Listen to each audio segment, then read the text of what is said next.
भारत के राष्ट्रगीत वंदे मातरम के 150 वर्ष पूर्ण होने के उपलक्ष्य में सोमवार को मुरादाबाद शहर स्थित पंचायत भवन परिसर में भव्य कार्यक्रम का आयोजन किया गया।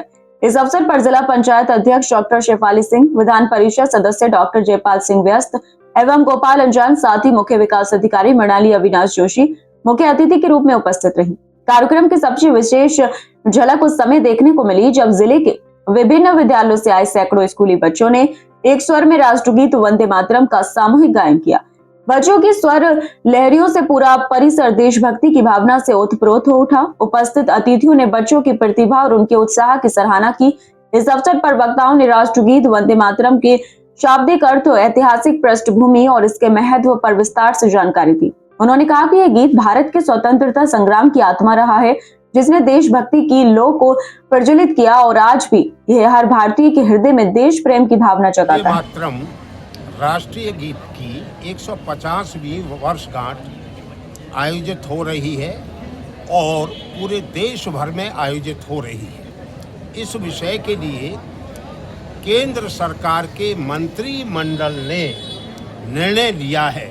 उस निर्णय के अनुपालन में देश के प्रत्येक राज्य में वंदे मातरम राष्ट्रगीत का जिसको कार दिया गया, जिसका 3/4 हिस्सा तुष्टीकरण की नीति के कारण से मोहम्मद अली जिन्ना, मोहम्मद जौहर अली और शौकत अली बंधुओं के विरोध के कारण से, और वह विरोध जो पाकिस्तान बनने का शुभारंभ था, उनका देश के विभाजन का वो सूत्र था, उसके आधार पर पंडित नेहरू उनके दबाव में आए और 1937 में विरोध तो 1923 में शुरू हो गया था।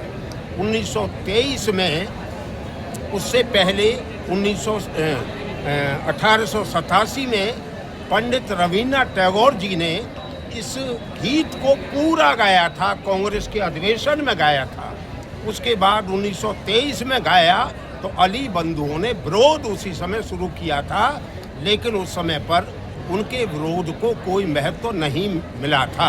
लेकिन 1937 में जब पुलस्कर जी, जिन्होंने इस राष्ट्रगीत की धुन बनाई है, महान शास्त्रीय संगीतकार थे वो, और उन्होंने लिपिबद्ध किया है शास्त्रीय संगीत को, विष्णुदत्त पुलस्कर महाराज जी, उन्होंने जब इस गीत का गायन प्रारंभ किया तो मोहम्मद अली जिन्ना ने वहीं खड़े होकर के इसका विरोध किया। विरोध ही नहीं किया, इसका बहिष्कार किया और दबाव डाल करके पंडित नेहरू को मजबूर किया कि जिस हिस्से में माँ दुर्गा, माँ लक्ष्मी, माँ सरस्वती की पूजा की चर्चा है और हम बुत परस्त नहीं हैं, हमारी शरीयत इसके लिए इजाज़त नहीं देती है, अतः वो हिस्सा हटेगा तभी हम वंदे मातरम को गा पाएंगे। तो वो 3/4 हिस्सा हमारे भारत माता का वंदे मातरम गीत का वो कार दिया। लेकिन विरोध तो आज भी है, आप राजनीति में आते हैं, विरोध तो आज भी हो रहा है, आज भी हो रहा है। और आज ही प्रदेश के यशस्वी मुख्यमंत्री योगी आदित्यनाथ जी ने आज ही समाचार पत्रों में आया है कि उत्तर प्रदेश की प्रत्येक शिक्षण संस्था में राष्ट्रीय गीत गाना अनिवार्य होगा। तो इसलिए केंद्र सरकार का जो निर्णय है उसका अनुपालन राज्य सरकार करने के लिए तत्पर है। इसी के लिए हर शिक्षण संस्था में पूरे समाज के विविध वर्गों में वंदे मातरम का इतिहास नई पीढ़ी भी जान सके। वंदे मातरम पूरा है क्या, राष्ट्रीय गान और राष्ट्रीय गीत में क्या अंतर है, इस अंतर को भी समझ सके, इसी के लिए वंदे मातरम जयपाल जी क्या मदरसों में भी सरकार गवाएगी? सभी में शिक्षण संस्थाएं जो भी मान्यता प्राप्त हैं सभी में गाने का विषय ये रहेगा। अब वो गाते हैं कि नहीं गाते ये उनके ऊपर है। वो तो राष्ट्रीय गान गाने में भी परहेज करते हैं, लेकिन गाना पड़ रहा है। आगे सरकार का जो निर्णय होगा वो निर्णय के अनुरूप व्यवस्था चलेगी।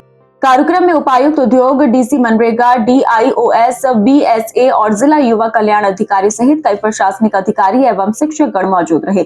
सभी ने बच्चों को राष्ट्रगीत के महत्व को समझते हुए सदैव देशभक्ति की भावना को अपने जीवन में अपनाने का संदेश दिया। इस अवसर पर वंदे मातरम के 150 वर्ष की इस ऐतिहासिक उपलब्धि को मुरादाबाद ने एकता, संस्कृति और देश प्रेम के उत्सव के रूप में मनाया।